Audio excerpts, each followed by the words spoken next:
परम पिता परमात्मा सतगुरु अल्लाह वाहिगुरु राम कण कण में जर्रे जर्रे में मौजूद है। हर किसी के अंदर वो रहता है, हर किसी के हर समय साथ वो रहता है। ये तो इंसान है जो उसे अपना बनाने से इनकार कर देता है, वरना वो किसी भी पल इंसान से दूर नहीं होता। हर पल, हर समय, हर जगह जो साथ रहता हो, क्या उससे बढ़िया कोई दोस्त हो सकता है? क्या उससे बढ़िया कोई रिश्तेदार हो सकता है? क्या उससे बढ़िया कोई साग संबंधी, बेटा बाप माई बहन भाई पिया, कोई भी ऐसा हो सकता है? कभी नहीं, क्योंकि सबकी लिमिटेशन है। वहां तक आपका साथ देंगे, वहां तक साथ रहेंगे। एक अल्लाह वाहिगुरु राम ऐसा है जो हर जगह साथ है, अनलिमिटेड, कोई लिमिटेशन नहीं है, कहीं भी उसको कोई रोक नहीं सकता। हर जगह, हर पल, हर समय वो साथ रहता है। तो क्यों ना उस परम पिता परमात्मा को अपना बनाया जाए। ऐसा साथी भागों वालों को, नसीबों वालों को नसीब होता है। पर एक बात हम आपको बहुत पहले कई बार सुनाई कि एक राजा वन में गया। यह हकीकत है, सच्ची बात है। या किसी संत की सेवा की।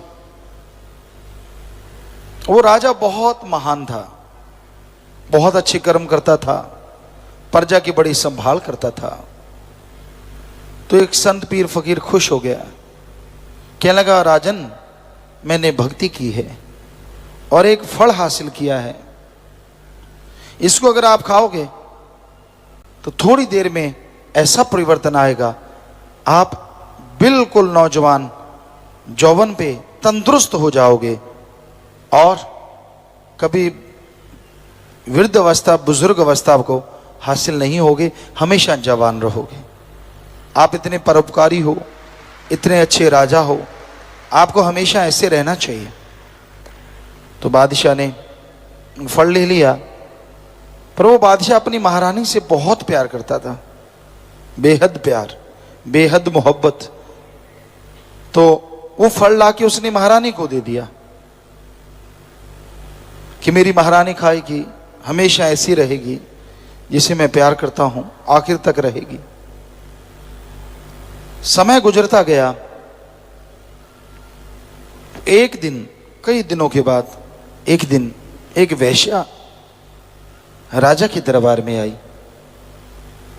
वेश्या आके कहने लगी, हे राजन, मैं आपको कुछ नहीं दे सकती, मैं तो गंद का घर हूं, गंदगी का कीड़ा हूं, पर फिर भी मैं आपको कुछ ऐसा देना चाहती हूं जो नायाब है। बादशाह कहने लगा, ऐसी क्या चीज है जो हमारे पास नहीं? कहते, बादशाह आपके पास नहीं है वो? कहते, हाँ, फिर दे क्या है? तो उस वेश्या ने वो फल निकाला और राजा को भेंट किया। राजन, ये ऐसा फल है, खाओगे हमेशा जौबन बना रहेगा, आप इतने महाराज, इतने अच्छे राजा हो, हमेशा जवान रहोगे। राजा दंग रह गया, ये तो वही फल है जो मैं लेके आया था, मैंने तो महारानी को दिया था। बादशाह के मन में आया, मैं इतना प्यार करता हूं, ये वेश्या के पास फल आया तो आया कैसे? वेश्या को बादशाह ने सख्ताई से पूछना शुरू किया, सच बता, ये फल आया तो आया कहां से? कहने लगी, जी मुझे तो नगर कोतवाल दे के गया है, या सेनापति कह लो। कहने लगे, बुलाओ सेनापति को। दरबार में बुला लिया। कहते, सूली पे चढ़ा दूंगा, सच बता किसको, किसने दिया है तुझे फल? कहने लगा, मेरी जान बख्शिश हो तो मैं सच बोलूंगा। बादशाह कहने लगा, ठीक है। बख्शेंगे पर बताओ किसने दिया? कहता जी मुझे महारानी ने दिया। महारानी को बुला लिया, तूने इसको क्यों दिया? उसने भी कहा जान बख्शिश हो। बादशाह कहता ठीक है। तो कहने लगी जी मैं इसे बेहद प्यार करती हूं, इस सेनापति को, इसलिए मैंने फल इसको दिया। तो बादशाह का दिमाग चक्कर गिन्नी हो गया, तौबा करने लगा, ओ कैसे लोगों से प्यार किया। इस महारानी से बादशाह बोलने लगा भरे दरबार में, कहते ये फल मुझे ही मिला था और मैं अपनी महारानी से बेहद प्यार करता था, मैंने महारानी को फल दिया, पर लानत उस महारानी पे जिसने महाराजा को छोड़ के एक सेनापति या नगर कोतवाल को फल दिया। और लानत उस कोतवाल पे जो महारानी के इश्क में डूबा हो, जिसके इश्क में महारानी डूबी हो, और उसने फल ले जाके वैश्या को दिया। और शाबाश वैश्या जिसने वो फल अपने महाराजा को दिया। तो ये है दुनिया की रीत, आज भी वैसा ही है, कोई दो राय नहीं है। ऐसी वैश्या भी हैं जो अपने वाहिगुरु अल्लाह राम से बेइंतहा मोहब्बत करती हैं, और ऐसे वो रूहें होती हैं जिनको सेवा का मौका मिले, भक्ति का मौका मिले, लेकिन वो गिर जाती हैं अपने इखलाक से। लानत होती है उन पे, जितनी लानत डालो उतनी कम। तो ये घोर कलयुग का समय है। अल्लाह वाहिगुरु राम जैसा साथी जो कण कण में, जर्रे जर्रे में हमारे साथ रहता है, सबके साथ रहता है, पर जो सच्चे दिल से भक्ति इबादत करते हैं, जो उस पीर फकीर का दिया हुआ फल गुरु मंत्र नाम खाते हैं, तो थोड़ा नूर आता है। और उस नूर के लिए वो अल्लाह वाहिगुरु पे ही मोहित हो जाएं तो मालिक उनका हो जाता है।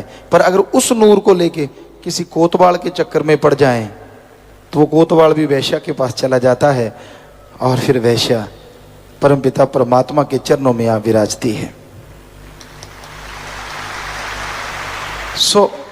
ये कलयुग का समय है, घोर कलयुग हाथ को हाथ खा रहा है। यकीन के लायक है तो अल्लाह वाहिगुरु सदगुरु मौला है। मन इंद्रियां फैलाव में हैं, बड़े जबरदस्त तरीके से बढ़ती जा रही हैं।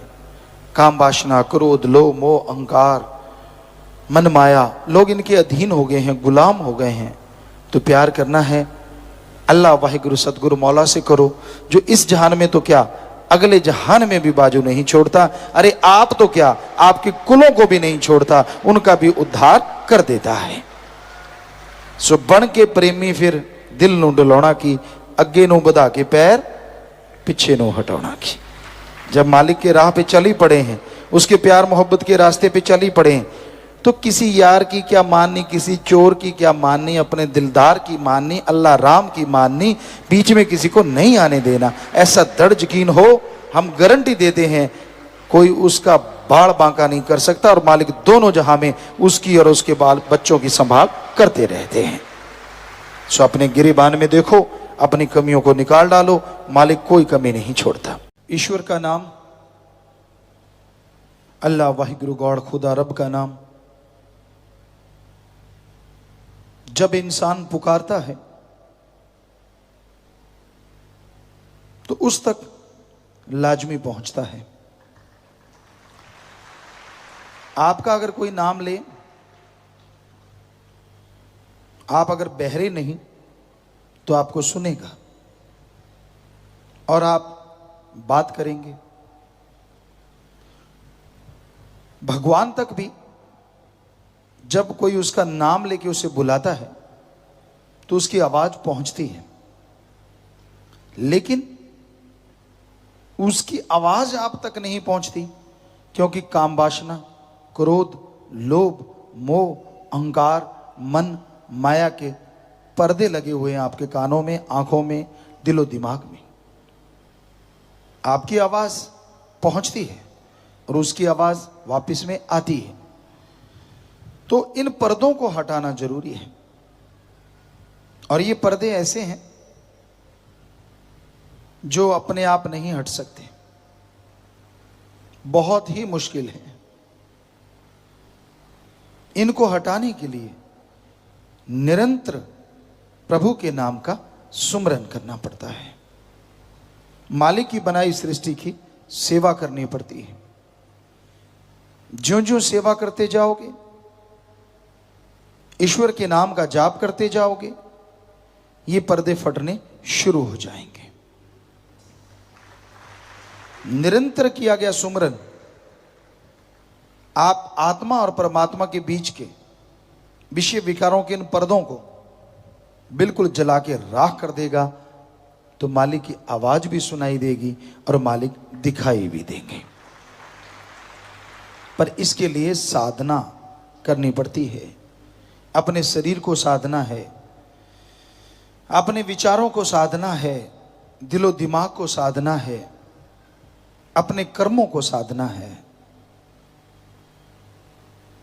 और साधने के लिए आत्मबल चाहिए। और बात वहीं घूम के आती है, आत्मबल प्रभु के नाम से मिलता है। किसी डॉक्टर के पास ऐसा टॉनिक नहीं है जो आत्मबल दिला दे। आत्मबल, विल पावर सबके अंदर मौजूद है। जैसे पृथ्वी में, धरती में पानी है, फूलों में खुशबू है, दूध में घी है, उसी तरह सबके अंदर है आत्मबल। पर दूध में से घी निकालते हैं, शाम को खट्टा जाग लगा देते हैं, सुबह पिलोते हैं, मक्खन आता है, गर्म करते हैं, छाछ अलग और घी अलग हो जाता है। धरती में अगर पानी है, गड्ढा खोदते हैं, बोरिंग पाइपें वगैरह डालते हैं, अगर धरती में पानी है तो उस तरीके से बाहर आ जाता है। तो इसी तरह वो आत्मबल, वो भगवान सबके अंदर है। उसको हासिल करने के लिए, प्रकट करने के लिए जो तरीका है उसे गुरु मंत्र, कलमा या मेथड ऑफ मेडिटेशन कहते हैं। उसका निरंतर अभ्यास, निरंतर भक्ति मालिक से मिला देती है। आदमी जब विल पावर होती है, हारी हुई बाजी जीत जाता है, और जब आत्मा कमजोर हो, जीती हुई बाजी हार जाता है। पीर फकीर वचन करते हैं, उनके ऊपर अगर कोई रहे तो दोनों जहां की खुशियां हासिल कर सकता है। वचन ना माने तो छोटी सी खुशी भी हासिल नहीं होती। जब सत्संग के दायरे में इंसान रहता है तो बुरे विचार दबे रहते हैं। जैसे ही सत्संग से बाहर गया, होता कौन सा मुझे कोई देख रहा है, भूल जाता है भगवान तो कण कण में है, जर्रे जर्रे में, गॉड इज एवरीवेयर, वो तो हर जगह रहता है। लेकिन भूल जाता है इंसान, और वहां जाके फिर वो बुरे कर्म करता है जिसकी कल्पना करना भी गलत है। फिर दोष देता है मालिक को। नाच ना जाने आंगन टेढ़ा, नचिया ना जावे दिरफटे मुंह गोडियां दे। ये तो बात नहीं ना। कर्म खुद करो बुरे, दोष मालिक को दो, ये तो बिल्कुल गलत है। तो अपने कर्मों को वश में करने के लिए भी एकमात्र उपाय है ईश्वर का नाम। क्या आप बुरे कर्म ना करें। अंदर बुरे विचार उठते हैं, किसी के अच्छे किसी के बुरे चलते रहते हैं। विचार शून्य तो दिमाग होता ही नहीं, वो तो शून्य समाधि में जाके मालिक से जुड़ता है, तब विचार बाकी खत्म हो जाते हैं। अदरवाइज विचार चलते रहते हैं। तो बुरे विचार आ गए, थोड़ा सुमन कर लो, पाप खत्म, बुरे विचारों का फल खत्म। पर उन बुरे विचारों के पीछे लग के जब आप बुरा कर्म कर देते हैं तो आप बहुत बहुत पीछे चले जाते हैं। कहते ना, एक चढ़ाई चढ़ना है, चढ़ते चढ़ते चढ़ते गियर न्यूट्रल हो जाए, ब्रेक फेल हो जाए तो गाड़ी पीछे की तरफ लुढ़कती आएगी, गड्ढों में पत्थरों में टकराएगी, चकनाचूर हो जाएगी। उसी तरह रूहानियत है। यहां आप चढ़ते हैं, स्पीड पकड़ते हैं, अचानक वचनों में या बुरे कर्मों में लिप्त हो जाते हैं, वचनों में काट कर देते हैं, तो वहां से गियर न्यूट्रल होता है और गाड़ी फिर पत्थरों में, गड्ढों में, यानी वो जो खुशियां रूहानियत की या जो वचन की तेरा ये मिले तुझे, वो उनसे आदमी खाली रह जाता है। तो संतों का काम जीव को समझाना होता है, पर वचन उतनी देर ही मानता है जब तक उस दायरे में रहता है। जैसे आदमी दायरे से बाहर हो, आप रूप रंग देखो उसका, चाल ढाल, नाजो नखरे सब चेंज हो जाते हैं। एक कहावत है, ऐसी हो नहीं रह गई जी कुछ होर बन गई। उसको लगता है कि यार जिंदगी तो अभी मैंने देखी है, मैं तो ऐसी घुटन में रहा, कौन सा राम नाम, कैसी भक्ति, कैसी इबादत, मन उस समय सब कुछ भुला देता है। तो ये बुरे विचारों पे काबू पाना हो, इन बुरे विचारों को कंट्रोल करना हो, एकमात्र उपाय है सुमरन। सुमरन करते रहो, भक्ति करते रहो, तो बुरे विचार हावी नहीं होंगे। अगर बुरे विचार चले भी दिमाग में, उनका फल खत्म होगा और मालिक की कृपा दृष्टि के काबिल आप बनते चले जाएंगे। ज्यों ज्यों सुमरन में मन ठहरेगा, त्यों त्यों दिलो दिमाग की मैल उतरती जाएगी, और जैसे ही दिलो दिमाग पाक पवित्र होंगे, मालिक के नूरी स्वरूप के दर्शन होने शुरू हो जाएंगे।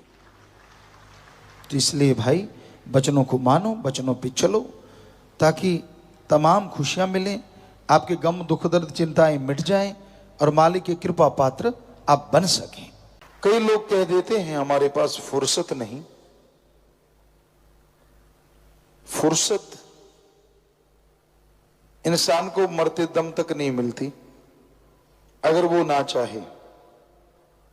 फुर्सत अगले पल मिल जाती है अगर इंसान चाहे। फजूल की बहानेबाजी होती है, मेरे पास तो काम बहुत है, मेरे पास तो समय नहीं है, मैं बहुत बिजी हूं। ये सब बहानेबाजी है।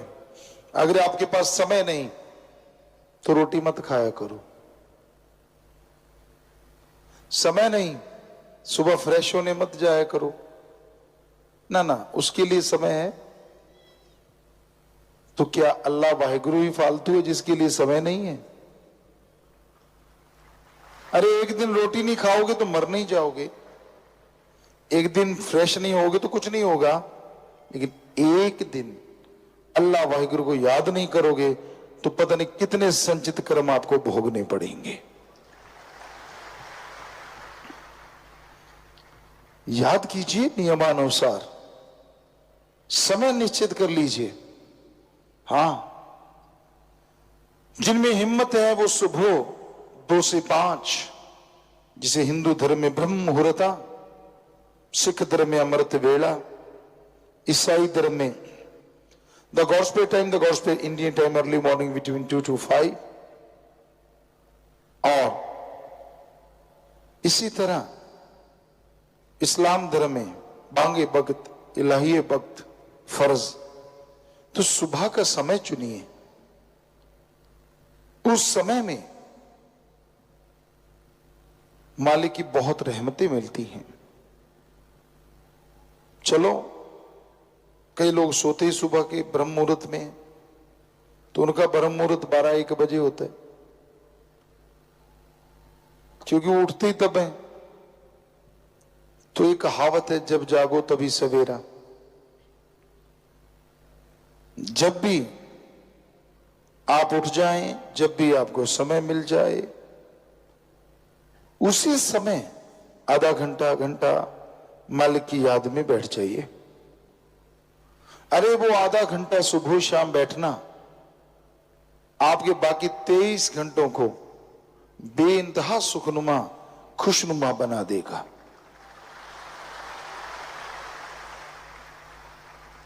आप पैसा खर्च करते हैं, ब्रांडेड कपड़े पहनते हैं, अच्छी सी गाड़ी लेते हैं, हम रोकते नहीं आपको, अगर आपकी हक हलाल मेहनत की कमाई है तो खरीदो। शरीर को मोटा ताजा बनाते हैं, खाते पीते, पता नहीं क्या क्या करते हैं आप अपने लिए, पर फिर भी कभी बीमारी घेर लेती है, कभी गमगीन हो जाते हैं आप, कभी दुख से कराह उठते हैं। अजी, आत्मा की खुराक अगर अल्लाह वाहिगुरु का नाम जप लो तो सारे गम, सारी बीमारियां पहाड़ से कंकर बन जाएं, और लगातार किया गया सुमरन कंकर की चुभन भी महसूस नहीं होने देता। तो ये जरूरी है कि आप समय अनुसार मालिक को याद करें। जब बीमारी घेर लेती है, लोग मालिक को याद करते हैं। बीमारी वैसे भगवान का नाम नहीं लेने देती। सुमरन करने बैठे, कभी टांग में दर्द, कभी बैक में दर्द, कभी सिर में दर्द, कभी मन में दर्द। मन वाला दर्द सबसे भयानक है। सुमरन होता ही नहीं। जब गरज पड़ती है ना, लोग गधे को बाप कहते हैं, और जब गरज नहीं होती तो अपने बाप को बाप नहीं कहते। गरजी है संसार, कर ले राम से तू प्यार, किसी से तूने क्या लेना। वो अल्लाह, वो वाहिगुरु, वो राम, वो गॉड एक ऐसा मोहब्बत का पावर हाउस है। जितनी मोहब्बत करोगे, जितना उससे प्यार करोगे, करंट नहीं मारेगा, बल्कि आपको करंट से भर देगा। कहने का तात्पर्य, ऐसा करंट जिससे चेहरे पे ताजगी हो, ऐसा करंट जिससे आत्मा में आत्म बल बढ़ जाए, ऐसा करंट जिससे शरीर मजबूत हो जाए, तंदुरुस्त हो जाए। तो उस पावर हाउस, जिसमें पावर कहां से आती है, क्योंकि वो ऐसा पावर हाउस है जो अंदर ही अंदर जनरेट करता है, अंदर ही अंदर पावर बनाता रहता है। उसकी पावर कभी खत्म होती ही नहीं। चाहे टनों के टन ले लो, अरबों टन ले लो, उसको बस अपना मन दे दो, बुरे विचार दे दो कि मेरे राम, मेरे अल्लाह, मेरे वाहिगुरु, मेरे गॉड, मैं तुझे क्या दे सकता हूं। ये कहिए कि मुझ में तो बुरे विचार हैं, वो तू ले ले मेरे मौला। ये भी अब दे नहीं रहे बल्कि ले रहे हैं। बुरे विचार दे रहे हैं, बदले में सुख, शांति, अमन, चैन, पीस ऑफ माइंड ले रहे हैं। दे भी क्या सकते हैं? जिसने हमें बनाया है, हम उसे क्या दे सकते हैं? पर इसका मतलब ये नहीं है कि आप कुछ दे नहीं सकते। अपनी बुरी आदतें, क्योंकि उसको कहोगे कि मैं दे रहा हूं तो शायद आप बदल दो अपनी आदतें। गधे के नीचे मखमल बिछा दो, कभी लेटेगा नहीं। कूड़ा करकट हो, वहां जाके हींगेगा भी और लेटेगा भी। कईयों की आदतें इतनी गंदी होती। राम नाम में, अल्लाह वाहिगुरु ईश्वर की याद में बिठा दो ना, अच्छा नहीं लगता। गप मारने हो, निंदा करनी हो, चुगली करनी हो, लेग पुलिंग करनी हो, तो वहां हींगेगा, यानी बोलता भी है और मजे भी करता है। मजा आ गया। राम नाम अलूणी सिल है, जिसमें नमक मिर्च नहीं है। आजकल लोगों को मसाला खाने का में मजा आता है। अगर कोई बकबका हो तो ओह बकबका, अच्छा नमक मिर्च हो तो चाहे सी करता रहे, खाएगा जरूर। कानों से धुआं निकलता है, नाक से पानी, छोड़ता फिर भी नहीं। उसको ऊपर चढ़ा देते, फिर लगा रहते।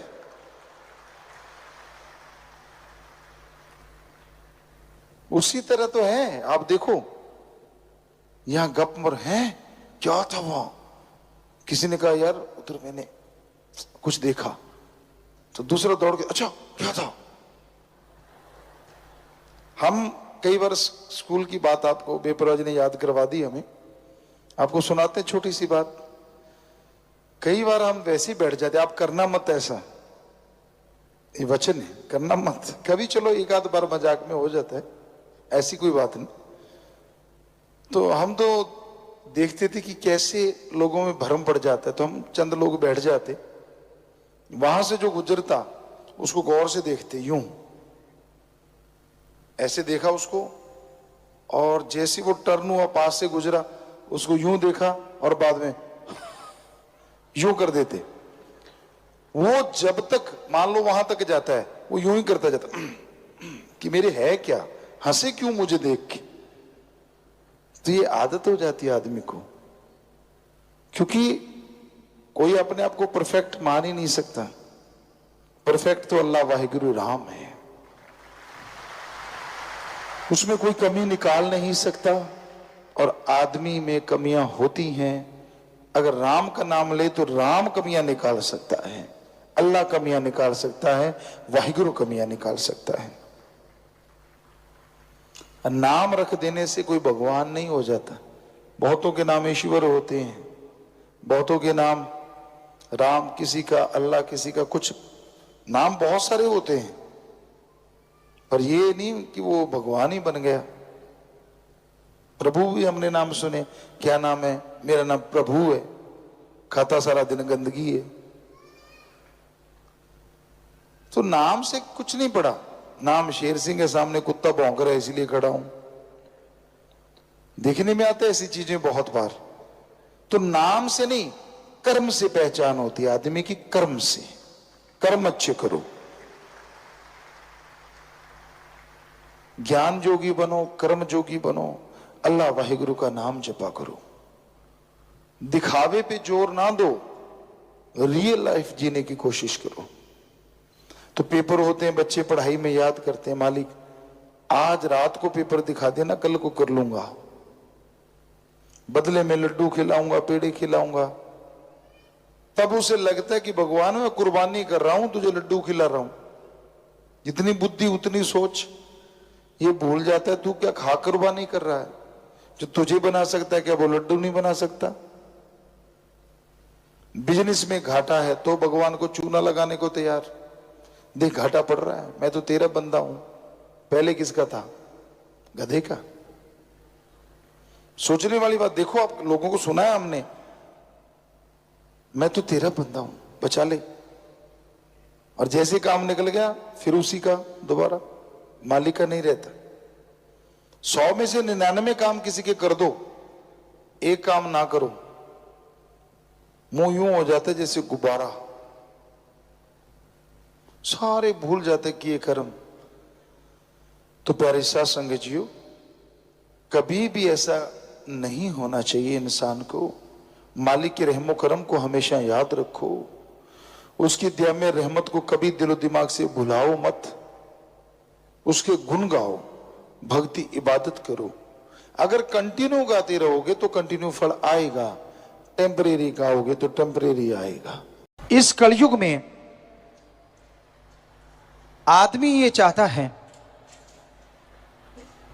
कि उसके अंदर की जितनी परेशानियां हैं वो सब दूर हो जाएं, उसके अंदर के गम, दुख, दर्द, चिंताएं खत्म हो जाएं, उसे तंदुरुस्ती मिले, घर परिवार में शांति मिले, वो आत्मविश्वास, आत्मबल हासिल करे और तमाम सुख सुविधा हासिल करके वो दुनिया का सबसे सुखी इंसान बन जाए। हर इंसान की इच्छा रहती है। अल्फाज बदल सकते हैं, लेकिन ज्यादातर 99.9% लोग यही इच्छा रखते हैं। कोई धन के लिए व्याकुल है, कोई तन के लिए व्याकुल है, कोई स्त्री पुरुष के लिए सौदाई है, कोई अपनी वाह वाह मान बढ़ाई के लिए पागल है। इसी धुरे पे घूम रही है जिंदगी, इसी धुरे पे गुजरती है जिंदगी। क्या ये मांगना गलत है कि मुझे सुख मिले, परिवार को सुख मिले, लज्जतें मिलें, नजारे मिलें, जिंदगी बहार की तरह जिएं, पतझड़ कभी आए ही ना? क्या ये मांगना गलत है? जी नहीं, ये मांगना कोई गलत नहीं है।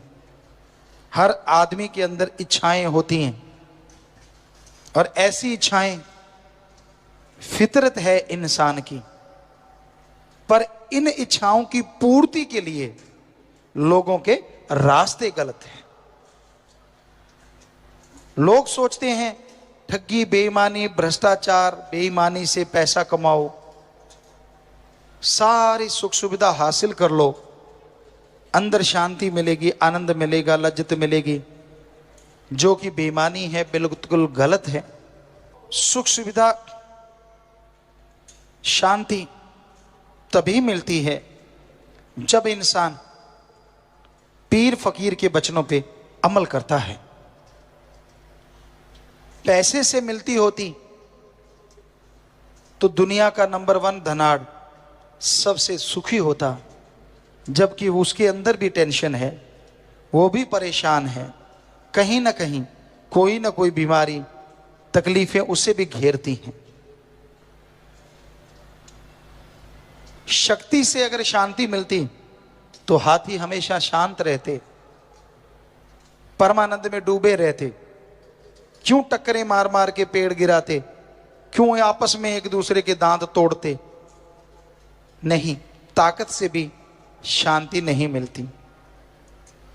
राजपाट से अपनी वाह करवाने से अगर शांति मिलती तो दुनिया का राजा सबसे सुखी और शांत रहता। क्यों बेचैन है? क्यों डर है उसे? कोई ये ना कर दे, वो ना कर दे, फला ना कर दे। फिर सुख कैसे मिले? इन इच्छाओं की पूर्ति कैसे हो?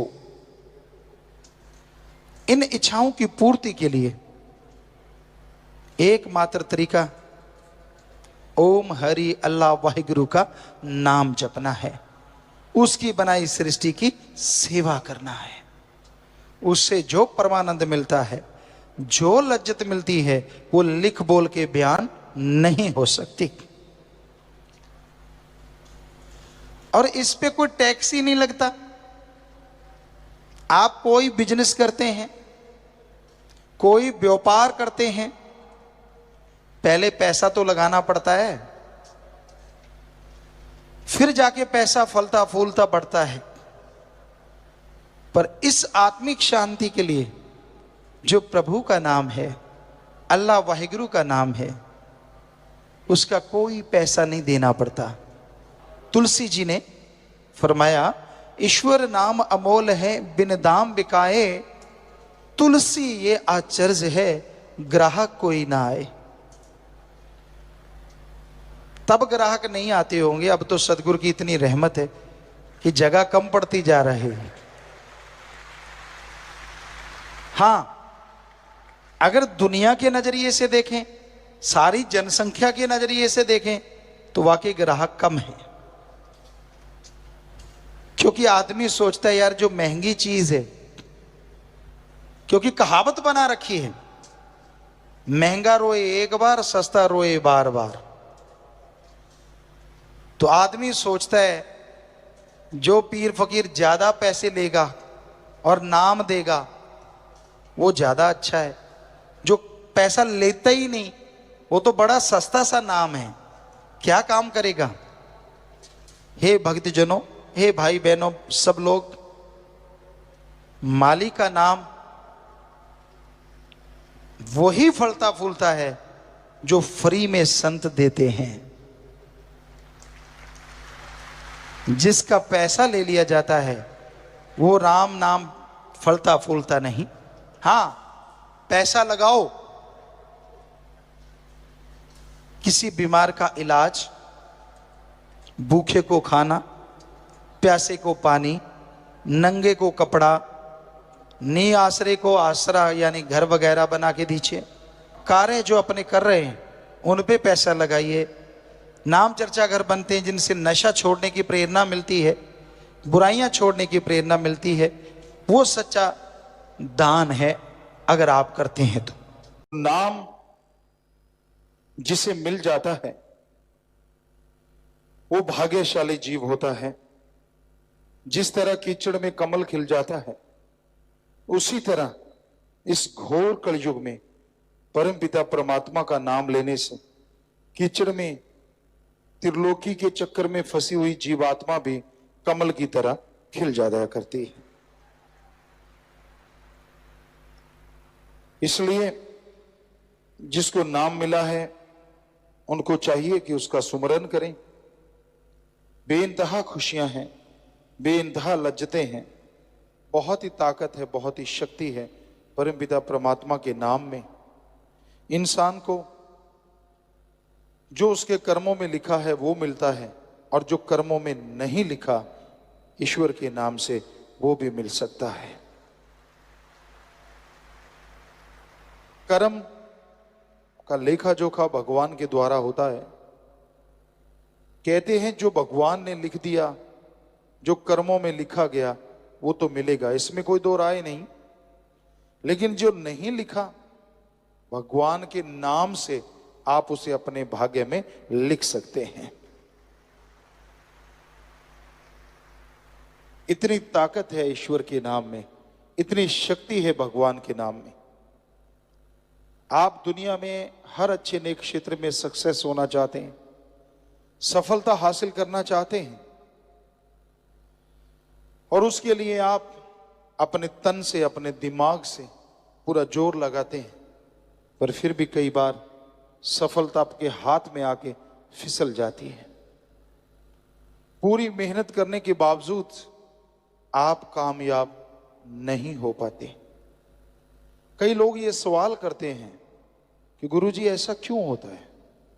हमने इस जिंदगी में कभी किसी का कोई बुरा कर्म नहीं किया, हम मेहनत करते हैं, कड़ा परिश्रम करते हैं, फिर भी जो सक्सेस हमें मिलना चाहिए वो हमें नहीं मिल पाता। इसकी क्या वजह है? इसकी वजह है कर्म रोग, कर्मों का चक्र।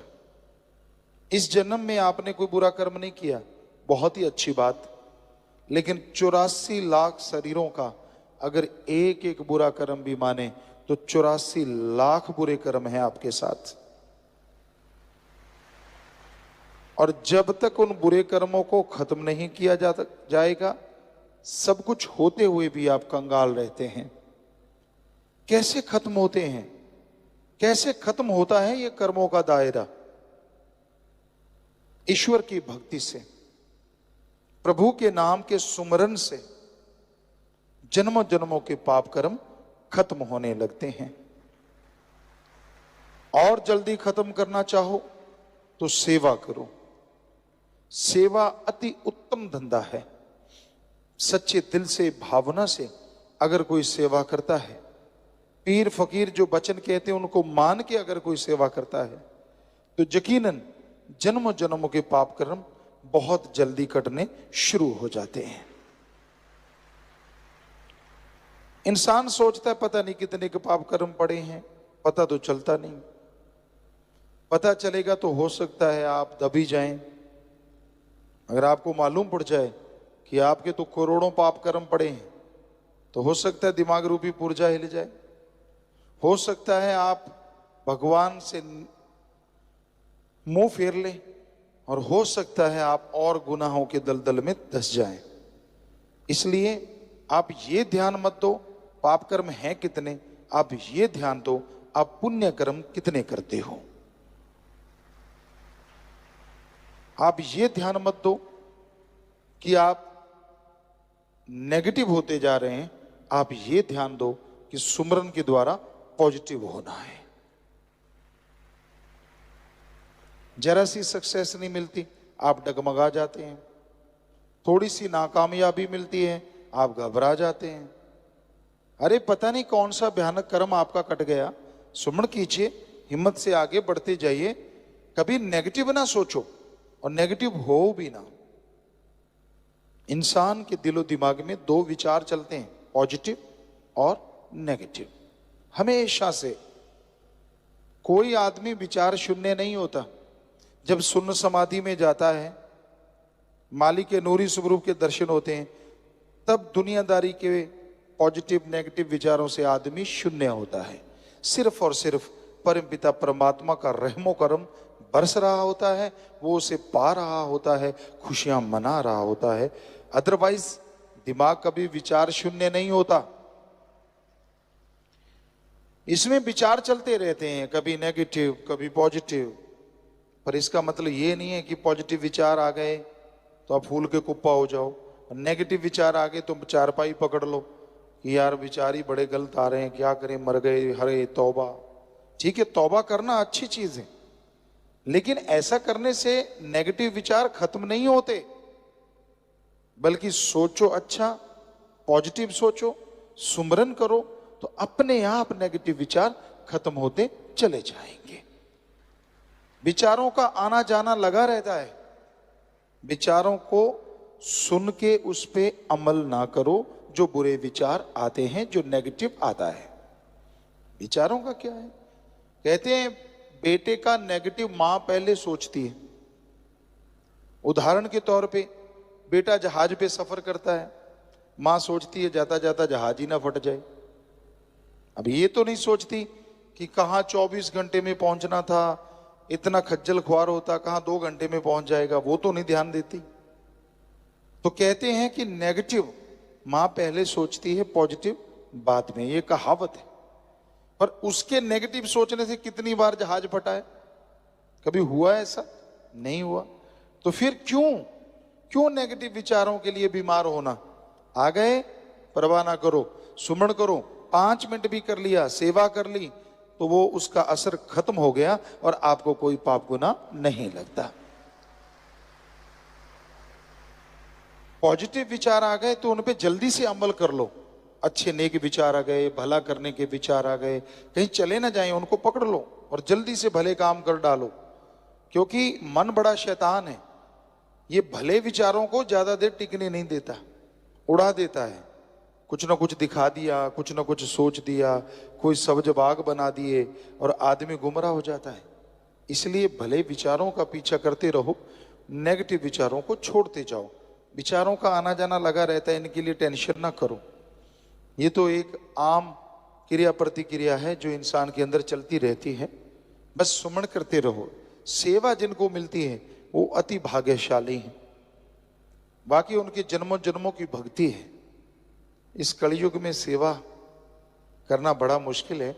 वचनों पे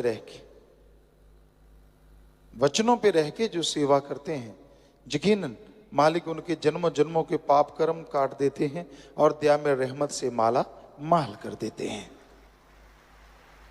तो इसलिए भले कर्म करो, अच्छे कर्म करो, मालिक से मालिक को मांगा करो, ताकि मालिक की तमाम खुशियां जो आपके लिए लिखी हैं आपकी झोली में आए, और जो नहीं लिखी वो सुमरन से, सेवा से आप लिख डालो, ताकि वो खुशियां भी मिलें जिसकी आपने कभी कल्पना भी नहीं की होती। सत्संग वही होता है, यहां आने से इंसान को सोची आए, समझ आए, यहां आने से उसका जमीर जाग जाए, यहां आने से उसे सच का पता चले। रजो तमो सतो ये गुण है, सच और झूठ गुणों में आ जाता है। लेकिन यहां जिस सच की बात कर रहे हैं वो सच ओम हरि अल्लाह वाहिगुरु गॉड है। वो एक ऐसा सच जो जान ले, जो उसे मान ले, उसके जन्मों जन्मों के पाप कट जाते हैं, उसकी आत्मा पाक पवित्र हो जाती है और वो मालिक की दया में रहमत के लायक बनते चले जाते हैं। तो सच भगवान है, अल्लाह वाहिगुरु राम है, और उस सच से जुड़ना सिर्फ इंसान की फितरत में लिखा है। इंसान ही एक ऐसा शरीर है जिसमें प्रभु का आना पॉसिबल है, संभव है। जो प्रभु का नाम जपे, भगवान का नाम जपे, तो वो कण कण में, जर्रे जर्रे में नजर आते हैं। इंसान की पाप कर्म कट जाते हैं, जन्मों जन्मों की मैल धुल जाती है और वो इस काबिल बन जाता है कि उसके दिलो दिमाग में मालिक की दिया में रहमत के नजारे मिलने शुरू हो जाते हैं। कितना भी इंसान ज्ञानवान बन जाए, कितना भी छोटा या बड़ा बन जाए, जब तक वो खुद पवित्र नहीं होता वो खोखला है। ज्ञान अच्छा है पर उस पर चला जाए तभी ज्ञान का मूल्य पड़ता है। हम ये नहीं कहते कि ज्ञान रखना कोई गलत, जितना ज्यादा ज्ञान हो उतना ही अच्छा, पर जितना ज्यादा उस ज्ञान के ऊपर चला जाए वो सबसे अच्छा। कर्म जोगी और ज्ञान जोगी जब तक इंसान नहीं बनता वो खोखला रहता है।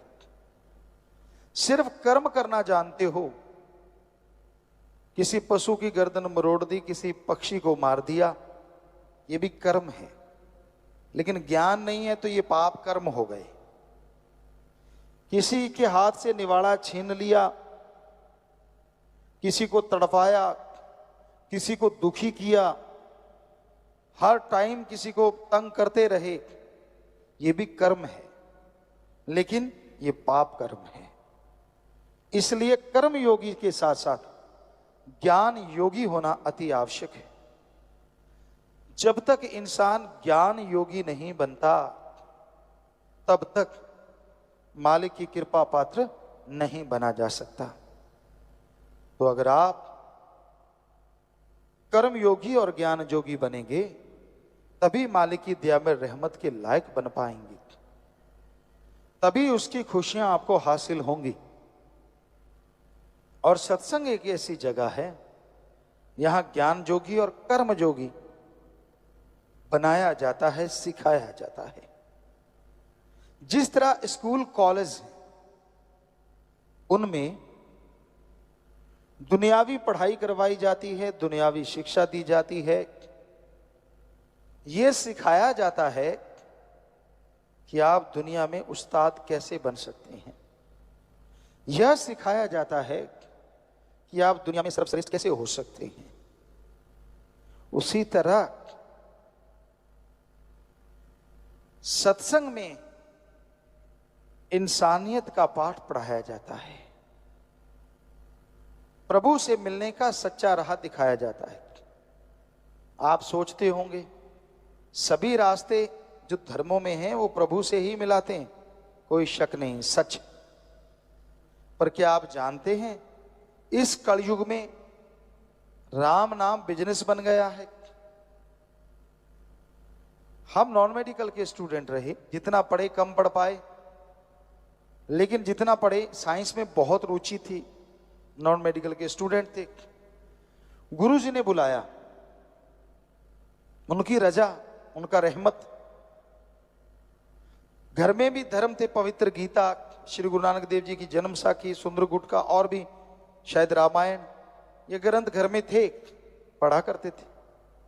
गुरुजी ने बोला कि सभी धर्मों को पढ़ो, और हमने उसी वैज्ञानिक दृष्टिकोण से सभी धर्मों को पढ़ा। सभी धर्मों में ये तो लिखा है ओम हरि अल्लाह वाहिगुरु गॉड देता है, पर यह नहीं लिखा कि वो लेता है। सच यही है, ओम हरि अल्लाह वाहिगुरु गॉड खुदा रब दाता था, दाता है और दाता ही रहेगा। वो मंगता नहीं हो सकता। और यह भी सच है, वो देता था, देता है और देता ही रहेगा। मांगने का कायदा आना चाहिए। ऐसे नहीं होता कि आपने इच्छा करी और वो पूरी हो गई, नहीं। क्या आप इच्छा करें 5-7 साल का बच्चा कोई इच्छा कर ले कि मुझे पीएचडी की डिग्री मिल जाए तो मिल जाएगी। कितना भी भ्रष्ट युग है, 7 साल के बच्चे को पीएचडी की डिग्री नहीं मिल सकती। हाँ, बड़े वाला तो कहीं भी कुर्सी के नीचे से दाएं से डाल के ले सकता है, लेकिन 7 साल के बच्चे को कौन देगा? नहीं हो सकता। वैसे तो कलयुग है, कुछ भी हो सकता है, लेकिन अगर वैसे कायदे से देखा है, डॉक्टरेट की डिग्री, मास्टर डिग्री ऐसे नहीं हासिल होती, उसके लिए जिंदगी के 20-25 साल लगाने पड़ते हैं। तो जरा सोचिए, ये किताबें तो सामने हैं, वो अल्लाह, वो वाहिगुरु, वो राम, वो गॉड जो दिखता नहीं, क्या उसके लिए 16 साल नहीं, 20 साल नहीं, 5 साल नहीं, क्या 2-4 महीने लगातार नहीं लगाने चाहिए उसका रिसर्च करने के लिए? लगाने चाहिए। अगर कोई लगा दे तो यकीनन मालिक के नजारे मिलेंगे और उसका रास्ता 100% नजर आएगा। पर 2 महीने होते हैं। आप घंटा सुबह घंटा शाम भक्ति करी और पूछते हैं भक्ति करी, कहते हाँ आज एक दिन भक्ति करी। एक दिन थोड़े ही ना, 2 घंटे। घंटा सुबह शाम अगर 2 महीने करोगे तो हमारे ख्याल से 5 दिन और रात बनेंगे। 2 महीने तो बहुत दूर जाके बनेंगे। कैलकुलेट करो, टाइम है।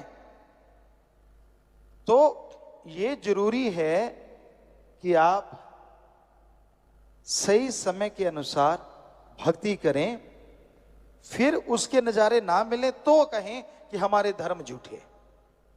धर्म नहीं कहते कि पैसा देने से भगवान दिख जाएंगे। धर्म नहीं कहते कि कपड़ा चढ़ाने से भगवान दिखेंगे। धर्म नहीं कहते कि धूप में तड़पने से, पाखंडवाद करने से भगवान दिखेंगे। सवाल ही पैदा नहीं होता। धर्म हमारे सारे कहते हैं भगवान का गुरु मंत्र, कलमा, मेथड ऑफ मेडिटेशन, वो एक तरीका है। बाय नेम उस गॉड को पुकारो तो वो गॉड जरूर मिलेगा, जरूर आएगा। एक छोटा सा बच्चा, हम सब आए हैं इस उम्र से गुजर के, जब उसे भूख लगती है, हमारी संस्कृति की बात करते हैं, अभी भी मरी नहीं है, जैसे उसे भूख लगती है वो रोता है तो मां कैसे दौड़ी चली आती है। क्यों? बच्चा रोया है, या तो भूख लगी है, या उसका कुछ दुख रहा है, तकलीफ है, बाथरूम ना कर दिया हो, गिल्ला ना हो गया हो, मां आती है ना दौड़ के। अब जरा सोचिए, थोड़ा सा रोने से एक मां दौड़ के चली आती है, तो जिस भगवान ने मां को बनाया है, अगर कोई भगवान के लिए रोएगा तो क्या भगवान दौड़ा चला नहीं आएगा? सोचिए। पर उसके लिए तो कोई रोता ही नहीं। उसके दर पे तब सिर झुकाता है जब 10 लाख का करोड़ मांगता है। उसको तब याद किया जाता है जब बच्चा बीमार हो जाए और डॉक्टर कह दें ये लाइलाज है। उसको तो तब याद करते हैं जब किसी मुसीबत में घिर जाओ। उसको तब याद किया जाता है जब मौत सामने नजर आए। काश सुख के दिनों में उसे याद करो तो दुख कभी आए ना। दुख में सुमरन सब करें, अरे सुख में करे ना कोई, और जो सुख में सुमरन करे तो दुख काहे को होए। और ये 100% सच है। आपका जाता क्या है? आधुनिक युग में आप प्रवेश कर चुके हैं, बड़े आधुनिक हैं आप, मानी बात। क्या आपने खाने की जगह कुछ सोना खाने लगे हो? रोटी छोड़ दी हो? क्या पता नए युग में आप डायमंड खा के गुजारा कर रहे हो? ऐसा है कोई? नहीं। वही गेहूं की रोटी, वही सब्जियां, वही पनीर, वही दूध, सब कुछ वैसे का वैसा। ठीक है, आधुनिक युग है, लेकिन आवश्यक चीजें तो वैसी ही हैं। आप वही चीजें लेते हैं, वही चीजें खाते हैं, वैसा कपड़ा पहनते हैं। तो उसमें अगर एक चीज और ऐड की जाए, और वो है प्रभु का नाम, कि आप घंटा सुबह शाम 10 घंटे, 24 में से फिर भी 22 घंटे आपके, चलो घंटा छोड़िए, 15 मिनट सुबह शाम, आधा घंटा, 11.5 घंटे आपके, आधा घंटा, वो भी 15-15 मिनट सुबह, 15 मिनट शाम को प्रभु को दे देंगे। करके तो देख लो। फकीर झूठ क्यों बोलेंगे? या तो हम कहें 15 मिनट तो लगाना, पहले 100 रुपया हमें दे के जाना, फिर तो आपको लगे यार गुरुजी पैसा लेने के लिए कह रहे हैं। हम तो नहीं कह रहे ऐसा, यहां तो कोई चढ़ावा नहीं चढ़ता, क्योंकि जब भगवान नहीं लेता तो फकीर क्यों ले? हमारे भी हाथ पांव हैं फकीर के भी। आप खेती बाड़ी करते हैं तो हम भी खेती बाड़ी के साइंटिस्ट हैं। एक ही एकड़ में 13 अलग अलग तरह की सब्जियां पैदा की भगवान की कृपा से। रीयूज वाटर सिस्टम तक हमने शुरू किया, और भी बहुत सारी चीजें कर रहे हैं समाज के भले के लिए। तो कर्म योगी बनना जरूरी है। तो मेहनत करके खाते हैं, मेहनत करके खाओ, लेकिन 15 मिनट सुबह शाम अगर प्रभु को दे दोगे तो यकीन मानो कुछ महीनों में ही आपके घर के हालात, आपके शरीर के हालात, दोनों जहान के हालात बदल जाएंगे।